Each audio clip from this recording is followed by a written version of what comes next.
and welcome to Lesson 2 of Plastic Ingenuity's course on healthcare packaging sustainability. My name is Sarah Weber, and I am a sustainable packaging engineer at Plastic Ingenuity. During this lesson, we will be discussing how to navigate regulations for medical device packaging while incorporating sustainability.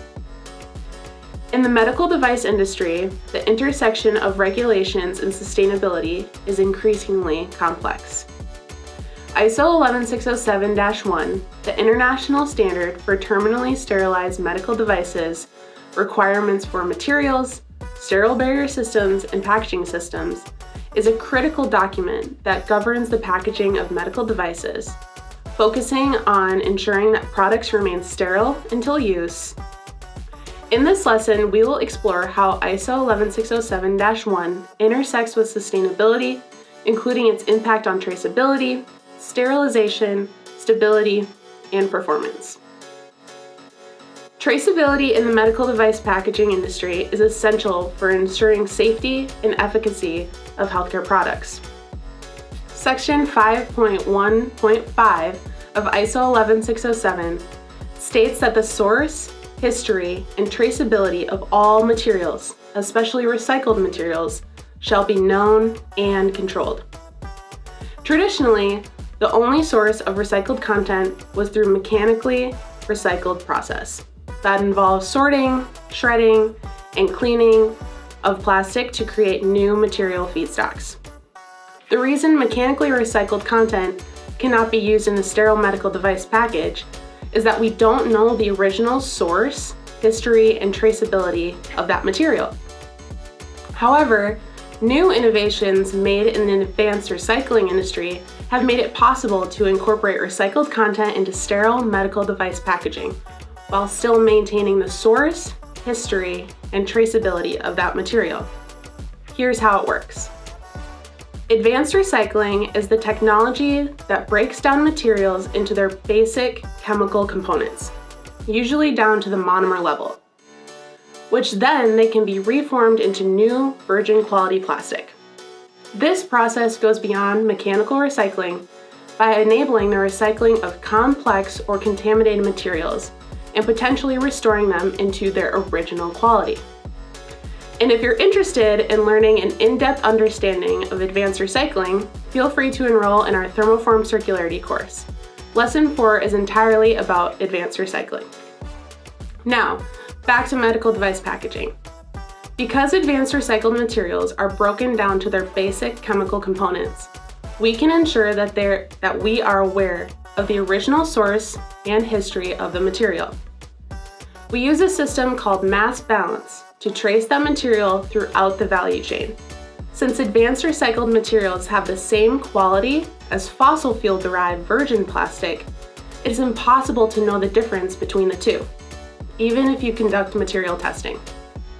Companies need a system to track advanced recycled materials through the value chain, so claims of recycled content can be verified and accurate. A mass balance chain of custody is designed to track the total amount of content in scope through the production system and ensure an appropriate allocation of this content is passed on to the finished good, based on audible bookkeeping. Mass balance is a common method in other industries, such as power grids, agriculture, timber, sugar, soy, and cocoa. Our mass balance system is verified by our ISCC PLUS certification. This gives us the ability to make verifiable and credible claims of recycled content in packaging, and provides a full and unbroken chain of custody throughout the value chain. This enables companies to integrate advanced recycled technologies seamlessly into existing packaging while remaining in compliance of 11607. Next, sterilization is a crucial aspect of medical device packaging, as it ensures that products are free from any contamination. ISO 11607 specifies that the packaging must be compatible with the sterilization process. This shall be demonstrated by putting your package through the worst-case sterilization parameters to ensure material performance. Many common material choices, such as PETG, thermoform trays, multi-layer film pouches, and Tyvek lids are used due to the need for compatibility with the sterilization and maintaining sterility of the device.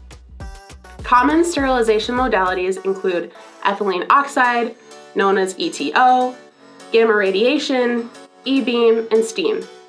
In recent years, ethylene oxide and gamma radiation sterilization have faced scrutiny for environmental and health concerns, leaving many medical device manufacturers looking for alternatives for sterilization.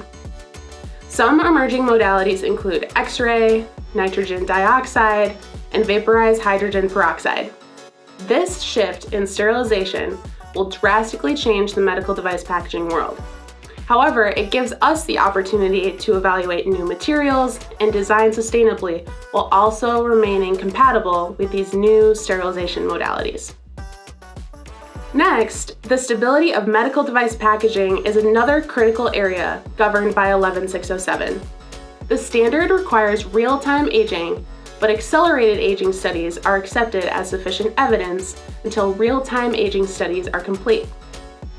The main goal of stability testing is for the packaging to maintain integrity for the duration of the device's shelf life. Designing packaging for stability often involves using materials that are durable and resistant to degradation, which can conflict with sustainability goals such as minimizing material usage and using monolayer materials. The best course of action is to balance the need to maintain shelf life but also use the least amount of materials possible. I know aging studies can be time-consuming and costly. However, testing the limits of packaging materials through accelerated aging studies can give you the evidence needed to move forward with a more sustainable solution. Lastly, performance standards in ISO 11607 ensure that the packaging maintains integrity and functionality under various conditions, such as shock and vibration, compression, temperature and humidity, pressure changes, and transportation. Performance requirements can impact sustainability because many packaging engineers are susceptible to over-engineering their packages to protect the product through various hazards of distribution and conditioning. Again, sustainable design practices aim to balance performance with environmental considerations, such as using the least amount of material possible. The best way we can evaluate if a package can be reduced is to challenge test the package until failure. For example, a packaging engineer can create multiple iterations of a package at different material gauges. From there, the engineer can conduct normal distribution testing to determine the gauge at which the package fails. Once a failure point is established, the engineer knows the lowest material gauge of the package they can use without it failing. To achieve what we call the optimum package design, we must minimize material usage while ensuring protection of the product. During the design process, it is important to inspect each design element of the package for potential reduction opportunities, such as evaluating material choices, tolerances, and other features that could impact the environmental footprint. So now that we've discussed sterilization, stability, and performance, we know that balancing the requirements of ISO 11607 is crucial because it ensures the safety and efficacy of medical products.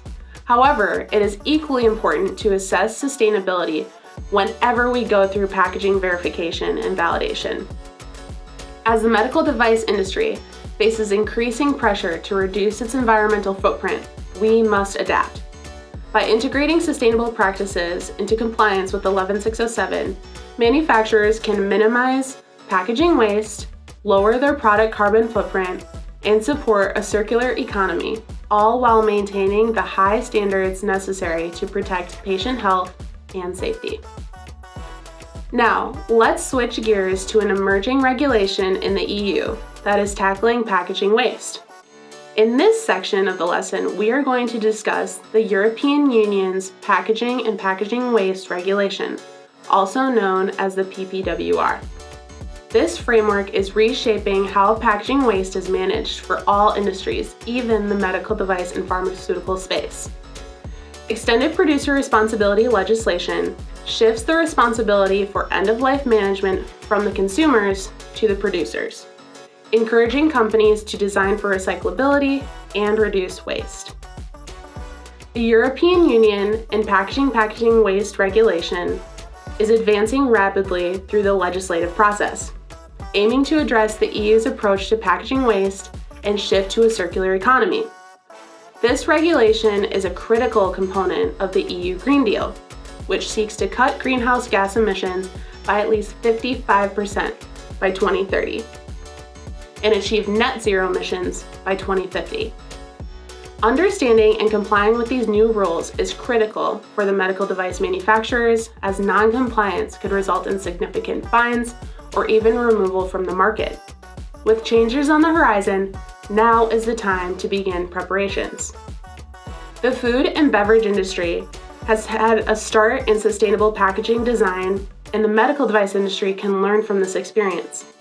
Resources such as the Association of Plastic Recyclers Design Guide and RecyClass Design for Recycling Guidelines provide valuable insights into designing for recyclability for the consumer market. Simple changes such as reducing labels and transitioning to polyolefin labels or removing detrimental additives or colors can make a drastic difference in the recyclability of a package. By adopting and adapting these proven methods, medical device manufacturers can enhance packaging sustainability while complying with upcoming regulations. Medical device packaging often involves materials that are essential for product sterility and safety, but those are not readily recyclable. For instance, PETG is a common material, and with a lower melting point than PET, PETG can contaminate the recycling stream. One innovative development is transitioning from PETG to APET or amorphous PET materials. Specific grades of APET can withstand sterilization while still being recyclable within the PET stream. Proper testing and documentation will be crucial to prove recyclability and compliance of APET under these new regulations. By January 1st of 2028, the European Commission will establish design for recycling and recycling performance grades for packaging. From January 1st, 2030, packaging shall comply with the design for recycling criteria. While contact-sensitive medical device packaging is exempt from this 2030 deadline, the exemption will be re-evaluated in 2035. Resources like the Healthcare Plastics Recycling Council Design Guidance can aid medical device packaging professionals in making informed decisions about material choices that align with current and anticipated recyclability regulations. Recycled content plays a crucial role in promoting a circular economy, decreasing our dependence on fossil fuel-derived plastic, and reducing the carbon footprint of packaging. The PPWR sets ambitious targets for incorporating recycled content into various types of packaging. The medtech industry must develop pathways to incorporate recycled content into sterile barrier systems.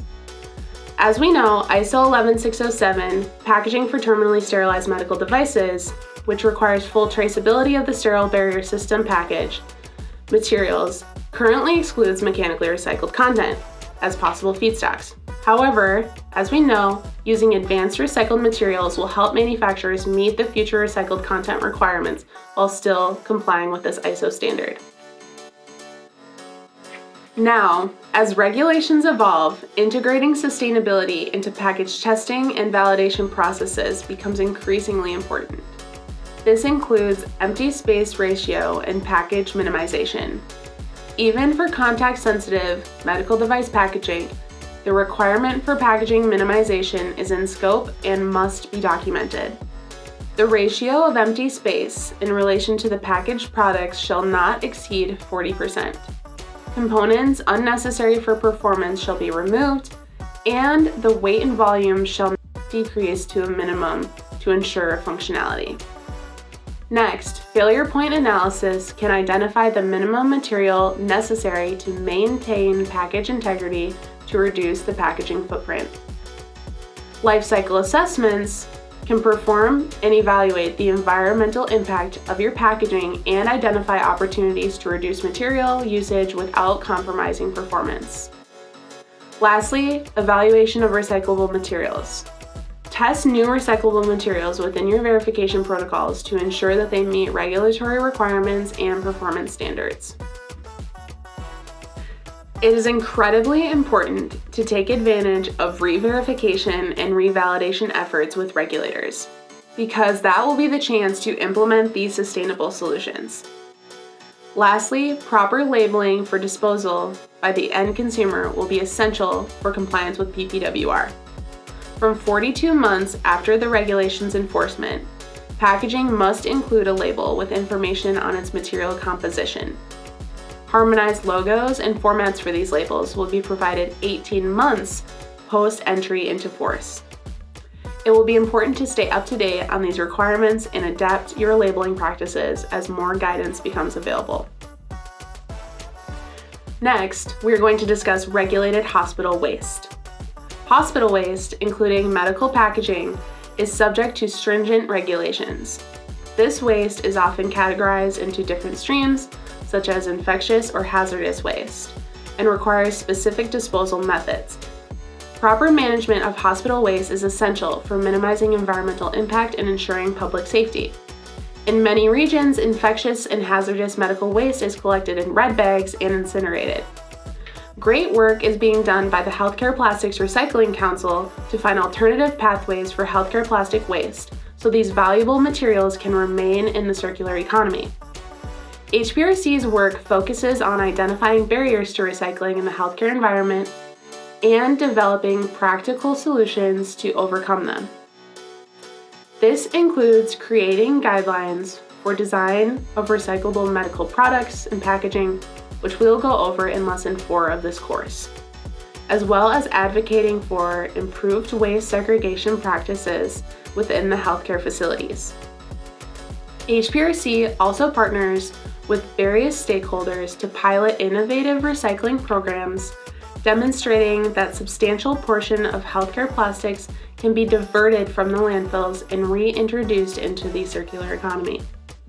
Through these efforts, the HPRC is driving the industry forward towards more sustainable practices and helping to mitigate environmental impact of healthcare-related plastic waste. There is still plenty of work to be done, but HPRC has made great progress in this highly regulated healthcare industry. Now, I'll leave you with this closing thought. Balancing regulatory compliance with sustainability in the medical device packaging is crucial for the industry's future. ISO 11607 Part 1 ensures the safety and sterility, but presents challenges when incorporating sustainable practices. We must take advantage of every opportunity to revalidate to a more sustainable solution. Innovations like advanced recycling and mass balance systems allow for integrating recycled content while maintaining quality and traceability. Adapting to emerging regulations, such as the EU's Packaging and Packaging Waste Regulation, is essential for reducing environmental impact and designing for recyclability. Through proactive design, testing, and collaboration, the industry can achieve a circular economy, protecting both patient health and the environment, while remaining in compliance with stringent regulations. Stay tuned for our next lesson with Zach on healthcare plastics recycling.